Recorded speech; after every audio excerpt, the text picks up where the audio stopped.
بەڵێ میهرەبان ئەچینە لای تەوەری دووەمی بەرنامەکەمان شارەزیان و پسپۆڕانی بواری بیناسازی جیۆلۆجی لە دهۆگەڵن بینە و باڵەخانەکان بەپێی ستانداردە جیهانیەکان دروست ناکرێت و بەپێی هەڵکەوتەی پارێزگاکەش دروست ناکرێت مەژوا ئەکات کە لە داهاتوودا گرفت بۆ دیزاین و ماستەر پلانی پارێزگاکە دروست بکات بۆ زیاتر چاوتێکردنیان بابەتە لە دهۆ کۆڕاستە و خۆ ڕەمەزان حەمزە پسپۆڕی بواری جیۆلۆجیمان لەگەڵدایە دکتۆر ڕەمەزان سڵاوت لێبێت ئەمەوێت سەرەتا لەوە دەست پێ بکەم تا چەند بیرناو باڵەخانەکانی دهۆک بە ستانداردی جیهانی و لەسەر ماستەر پلانی جیهانی دروست کراوە. زۆر سوپاس و بەیانی باش بەڕاستی کە ماستەر پلان دهۆک وەختی خۆی دروست کرابوو ئەم نەوع باڵەخانە هەمویان تیان نەبوو بەو بەرزاییە و بەو عادژمارەیە بۆیە کە یعنی وەکو بڵین هەر لە ماوەیەکی زۆر کەم نزیکی ژمارەێکی زۆر لەو بڵین ئەو نوع بیناتانە لە دهۆک پیا بوون دهۆکیش بە تەبیعەتی خۆی جیۆلۆجی تۆزە وەکو بڵێن مەشاکلی هەیە یعنی وەڵێن ناوبینی دوو شاخە و ئەو تەبیعەتی جیۆلۆجیش دەبێت زۆر بە وریایی تعامل لەگەڵا بکەیت لەبەر دووشت یەک وەکو بڵین منتەقەکە شاخاویە دووش لەبەر ینی بیبەلەرز و ئەوانە کە منتەقەکە ئەکتیڤە ینی نزیکین وەکو بڵین لەگەڵ کەمەری بیبەلەرزەکان کە لە زاگرۆسەوەیەت بۆ تۆرۆسی تورکی و ئەچێ بۆ ئەوروپا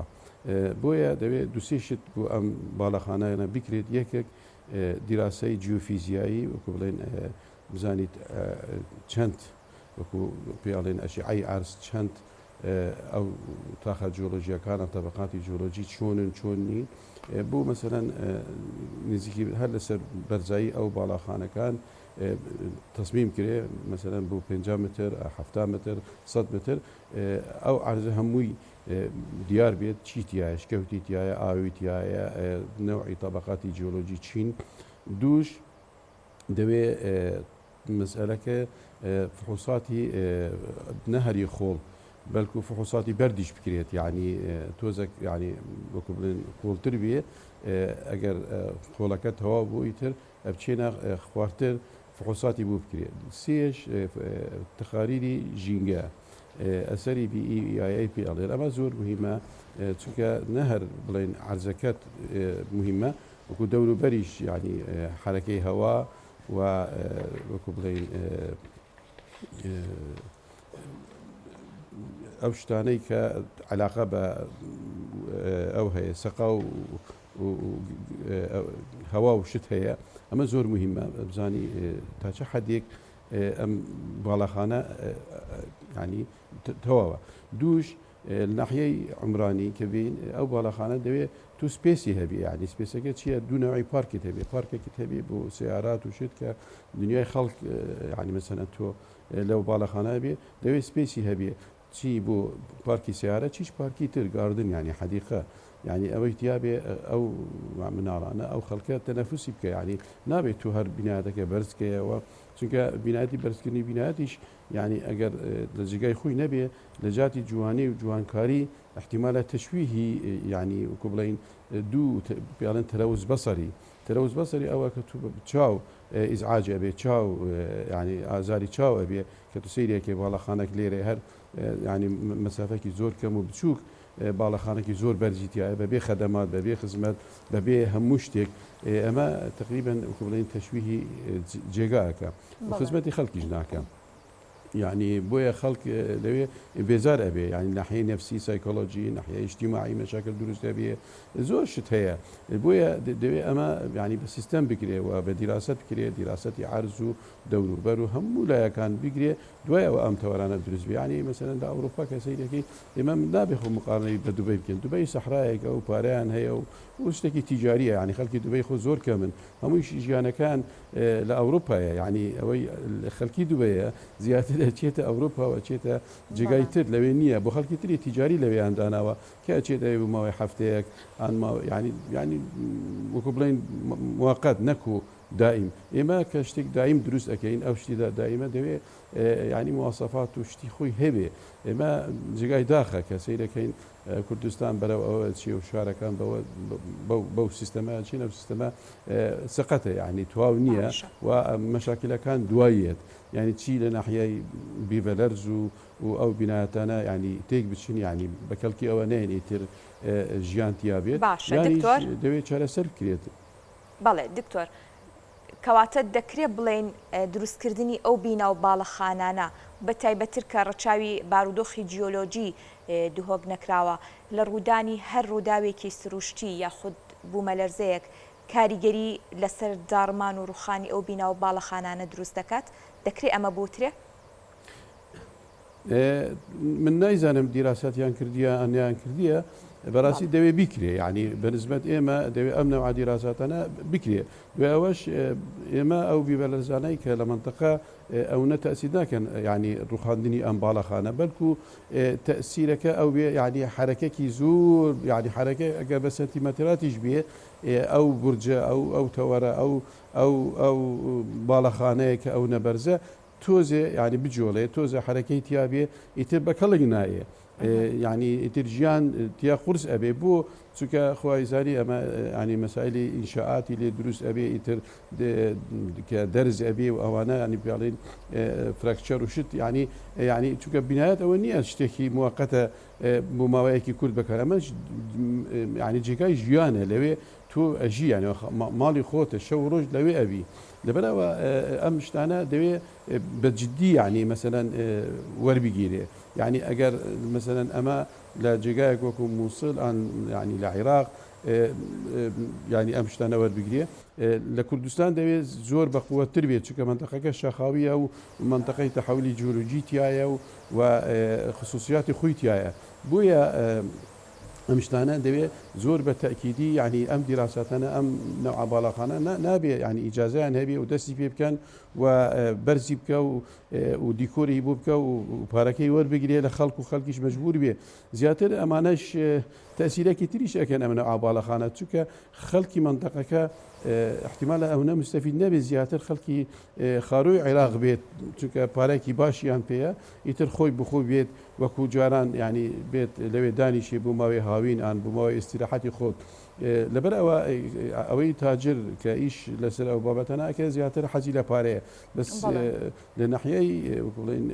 زانستی دەوێت ئێمە خۆمان زۆر بەجددی ینی ئەو داوایانەی کە پەیوەندیدارن بەو نەوع کارە دەوێت ئەم نەوع ریپۆرتانە ئەو نەوع دیراساتانە داوا بکەن و دوای تەقیمی بکەن و دیراسی لەسەر بکەن ئەگەر کەمێ و شتی کەمی تیاابێ و کەماسی تیاابێ و دەوێت چاکی بکەن چونکە ئەمە مستەقبل و وەکو بڵێن پاشەڕۆژی خەڵکی تیا ینی بۆیە دەوێت مەسلەی سێڤێتی مەسلەی سەلامە زۆر مهمە ئێستا لە هەموو دنیا لە ناحیە حەریق لە ناحیەی کارەبا ناحیەی حکوومەتی دکتۆر ئەگەر ئەم بینانی کە لە ئێستادا دروست ئەکرێن تا چەند بەڵێندەران ئەندازیاران ئەوانەی کە خاوەنی پرۆژەکانە نیەن پرسوڕا بە ئێوەی پسپۆرانی جیۆلۆجی شارەزایانی بواری جیۆلۆجیەکەن لە دروستکردنی بینە و باڵەخانە نوێیەکان جابۆی بزانن جۆنێتیە و ئەرزەی کە باڵەخانەکانی لەسەر بنیاتەنێن چۆنە و ئەبێت چۆن سیفتی بۆ بکرێت. ما طبعا لە هەموو دنیا شەریکاتی استیشاری هەیە ینی حکومت کە ئەم نەوع باڵەخانە دروست ئەەکە ئەوەی مستەسمر بێ یەت تەقدیم ئەەکە ئەڵێ ئەمە عەرزەکەیە و دوای احتیمات لەسەر شەریکات ئەەکە کە لەسەر ئەو نوع ینی بەرزایەکەی چەنە سپێسەکە وەکو مشکلەکەی ینی تۆ نابێ مەساحاکی زۆر کەم بۆ باڵەخانەکە ینی عەلاقەل ینی حساباتی زۆر بەسیط وەکو بڵێن سمپل کالکولیشن بێ چەند خەڵکی تیابێ لە مناڵ و لە خەڵک ینی چەند تیابێ چی خزمەت بۆ بکەی یعنی ئەوە نییە تۆ بچی مەزبەحەیەک ئان بازارێک بڵێ ئەمە سوپەرمارکێتێکی خەدەماتێکی ئان یەک سەرداب ژێرزەمینێک بکەی تۆ باڵەخانەیەک مەسەلەن بڵێن 22 قاتی تیابێ ئەم 22 ئەم 25 ئێستا بێتە 30 ئەو خەڵکە هەمووی تیابێ ینی بە مەسعات بە حرەکە بە هاتوچوو لۆدەکە پێڵێن دوو لۆدی هەیە ینی دوو باری هەیە بارێکی پێڵێن ینی لایف لۆد ئەوەی ئەو خەڵک و هاتوچوویەکە لەسەر بیناتە و دێت لۆد بیناتەکەی خۆ قورسایەکەی خۆی بۆیە ئەو دیراساتی جیۆلۆجی و جیۆفیزیایی زۆر زۆر مهمە ئێستا ینی بەرادار ئەکرێ زۆر ئەنواعی ئەو جیۆفیزیا هەیە زۆر هەرزانیشە یعنی کلفەکە هەر هیچ نییە یعنی بڵێن بە حساباتی تەوەرێک ئان باڵەخانەیەکی زۆر گەورە احتیمالە بە 4-5 دەفتەر ئەو دیراسە جوانە و ئەو دیراسە زانستیانە دروست بێ هەر شتێک لەژێر عەرزە بێ تا مەسەرەن ئەو عمقەی توت بێ ئەو 100 متر بێ 150 بێت دەوروبەریش ینی ئەو منطقە هەمووی دیراسەکە چی هەیە چینە منسوبی ئاوی ژێر زەمیشەنە ئەکەشکەوتی تیا بێ تەبعاتی جیۆلۆژی چۆن ئەیگۆڕێ لەژێر عەرزە ئەوە هەمووی بە طریقی جیۆفیزیا دوای بۆرهۆڵی بووەکە یان دوو بۆرهۆڵ سێ-4 بۆرهۆڵی بووەکەن تەقیمەکەن لەسەر ئەو ئەنجامانەی کە لە بە جیۆفیزیان دەستکەوتووە بەراوردی لەگەڵەکەن و لەسەر ئەو ئەنجامە تەسمیم و دیزایانی ئاسن و شیش و کۆنکریت ئەیدانن یعنی دوایە وەکو واجهەی خانوویەکان یعنی سە دوو تەوەر یعنی تۆ بزانە ڕۆژ هاوین زستان حرەکەی ڕۆژ حرەکەی هەوا ئەوە هەمان و مهمە ڤیۆیەکە ینی منزەرەکە تۆ ینی زۆر هەیە مەسەلەن بەرامبەر شاخە تۆ ینی 24 ساعت واجهەکەت بەرامبەر شاخ هیچ استیفادە کابە دروست ئەبێ حالەتی نفسی دروست ئەبێ معلەن تو دەفتەر 12 دەفتەر لێ سەرفەکەی ینی نابێت و هەموو جوانب دەوێت وەربگی ژینگە مەسایلی جیۆلۆجی و جیۆتەکنیکی و ئینجینیرینگ هەندەسە و میعماری و زۆر شت ئەمانە وەربگیری تا ئەم باڵەخانەوە نییە هەر کۆنکریت بینی و بەرزی بکەی و بۆ یاغی بکەی و بڵێ ئەمە وڵا بینابیناتێکم هەیە دکتۆر هۆکار چییە تا ئێستا دروستکردنی باڵەخانەکان لە دهۆک هیچ کار نەکراوە پێشەوەی باڵەخانەیەک دروست بکرێت توێژینەوەیەک لەسەر زەویەکە دیراساتێک لەسەر زەویەکە و هەروە شێوازی دروستکردنی بکرێت هەم لە ڕووی ژینگەی و هەم لە ڕووی تێکنەدانی سیمای شارەکە هۆکاری ئەمە چییە؟ ئەمە نایزانم هۆکار ئەمانە هەیەە من چکە مطلع نیم ئەو مستەسمەرە چی تەقدیم کردووە بوو ئەو دەواینانەی عیلاقییان پێ بەس من بە شێوەیەکی عام ئەڵێ دەوێت ئەو شتانە هەبێ ئەمە پێڵم بیسیک پرینسیپلز ئەساسیاتی ئیشەکە ئەوەیە تۆ ئەو جار کە عەرزێک یعنی ئەوەکەی تەخسیس ئەەکەی ئەم عەرزە بۆ فلان شتە پێرپسەکەی غایەتەکەی چییە ئەمە باڵەخانە ئەو باڵەخانە یی دەوروبەری چەند خەڵکی تیا بێ یعنی تو مەساحەتەکە نابێ مەسەلە مەساحەکی زۆر کچکە یان جێگایەکە زۆر نزیکی جێگایەکی بەسەرەن طبیعەتی جیۆلۆجی یعنی زۆری خراپی تیا بێ تۆ قەیناکەت ینی هەموو جێگای بێ یعنی تۆ مەسەرەن بەنسبەت من یعنی ئەگەر ڕێی من وەربگرن ئەو باڵاخانە هەمویان مەفروزە لەسەر ئەم دوو شاخمان هەیە یعنی لە دووهۆک کە طبیعەتی جیۆلۆجی لەو سەر شاخانە بە شێوەیەکی وەکو دوور نەچین ئەنقەرە مەسەلەن تورکیا بەتەنەشت ئێمەیە هەمووی سەر شاخە یعنی تۆ مەساحەتێکی زۆریش لەبەردەستە ئەو شاخانەش تەرتیب کرێ و منزەرێکی جوان و بەرزی ئەبێ خۆیش 10 قات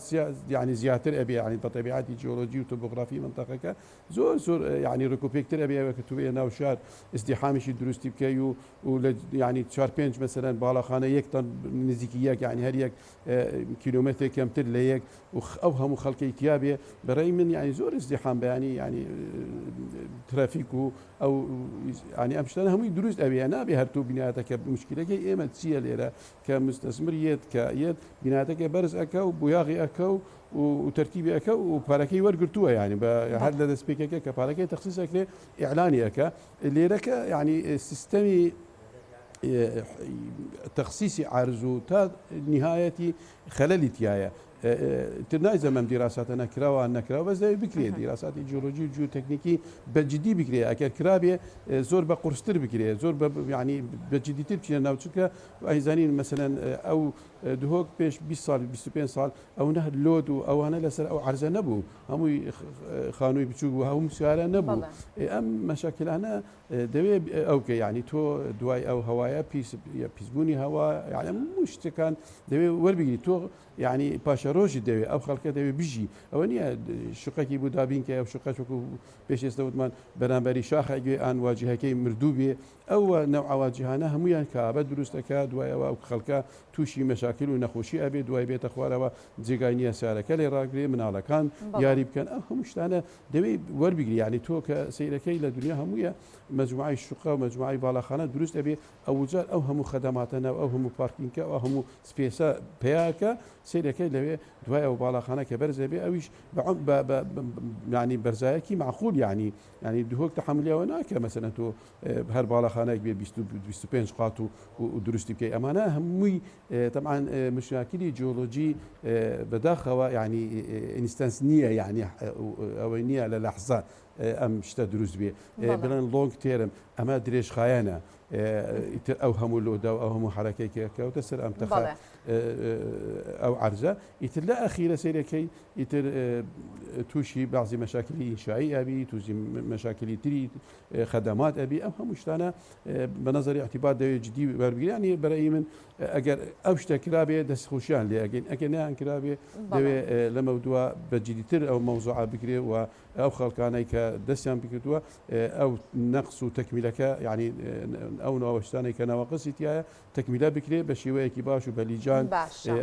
عاد النظر بكريت زور باشه باشا دكتور ايوه كوبسپۆرانی بواری جیۆلۆجی تا چەند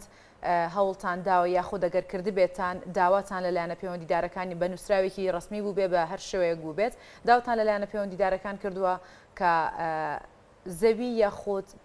هەڵکەوتەی جوگرافی ناوچەکە بگیرێت لە بەرچاو بگیرێت لە دروستکردنی باڵەخانە و بیناکاندا بۆ ئەوەی زەرەر لە دانیشتوانەکەی نەدرێت. بله اما شيء ايمانيه براستي اما شيء حكمه خويتي حكمه دوائري خوي هيتي يعني او دوائرانه همي بسبوريتي همي مهندس جيولوجيا وانا تيا وصعيد مثلا بەڵام ئێوە وەکو شارەزایەک وەکو پسپۆڕێک ئەوە ئیشی ئێوە نییە گەر بێت و ئەم بەرچاوڕوونیەک بنە لایەنە پەیوەندیدارەکان بۆی ئەوەش بتوانن بڕیارێک بن لەسەر دروستکردنی باڵەخانەکان کە دروست ئەکرێن لەو ناوچەیە. او شتمان نووسیوە بەنسبەت ئێمە ینی کە تۆ ئینسانێکی ئەکادیمی بێ ئەن خبرە و شارەزایی هەبێ لە بوارێک تو صاحب قرار نییە لێرە پێڵێن دسیژن مێکەر حکومەتە حکومەت داوایری خۆی هەیە دنیای مهندس و جیۆلۆجی ئەوانەی تیا وەزعی هەر شارەکە معروفە ینی کە چی هەولێر داوایری هەولێر هەمووی شارەکە ئیزانن لە سلێمانی هەمووی شارەکە و طبیعەتی ئیزانن دوهۆک ئیزانن شارە بچکوکە ینی قەزایەکان هەمویان ینی هەر دایرە ئەو دایرە معنی بەو بابەتانە هەمویان خرائطيان لايا دراساتيان لايا يعني اشتكى يعني معروفه ونيه بلاي وانا بس اگر ويستيان يعني استشاره يعني بيعلن بوردك دروس كان ولا سر محافظه امين ولا سر او كسانه يعني برياريان بدسته بات وانا استشاره كانوا بوردك دروس كانوا او كسانه كخبره بشارزان هي داخلي او كان استشاريان لي وربكري ومناقشان لقالك اويش اراء وبوتشونه كان خوي بيامبل بس لهذا خويا ناتواني تو شي شتيبك اما علاقه نيه كابيته فوزا دبي حكمت خوي او شتا اما ناش وكبوت اساسيات اما نايوه يعني تو امشتانا بلاي اهمالي بك يعني شلون تو شتيك يعني بلين ضروريه يعني واجبه امشانا واجبه هذه الدراسه بلاي بكاك اما ام بناء دروستك اما معملك دروستك او معمل شيء هي دو سي شو اما هم موجوده اما يعني اونيه لدهوك بلا بغابه لا همي دنيا لكوي بلا امريكا بي عيني بز مرزمه يعني اموش تكدوي امانه مطلوبه بس ليره مثلا ايما تشوك برو او نوع بالاخانه او تشوينو او برزايه تشوينو فير نبوينا منطقه او نويه وكون ما دوي حسن الاختيار هبي اختيارك باش تربيه لو بلبر تلوث بصري طبيعتي جيولوجي خصوصيتي طبيعتي جيولوجي زور مهمه وربقري ومسائل ديش وكثير معروفه تو خلقك بيني 22 قاط برسكي وخلق تيابكي سبيس كان يبو بيانكي حدائق وهاتوشو سياره وشد امانه يعني اساسيات او نايوه او دوائر معني هر يعني اجازه نين اكر امشتانا مقابل تعهد يعني امانه اكر نبي لنا او نوع بالاخانه نبي اجازه نبي بەڵێ زۆر سپاس بۆ دکتۆر ڕەمەزان حەمزا پسپۆڕی بواری جیۆلۆجی کە لەسەر دروستکردنی بینا و باڵەخانەکان بە شێوەیەکی ستاندارد و هەروەها لە بەرچاوگرتنی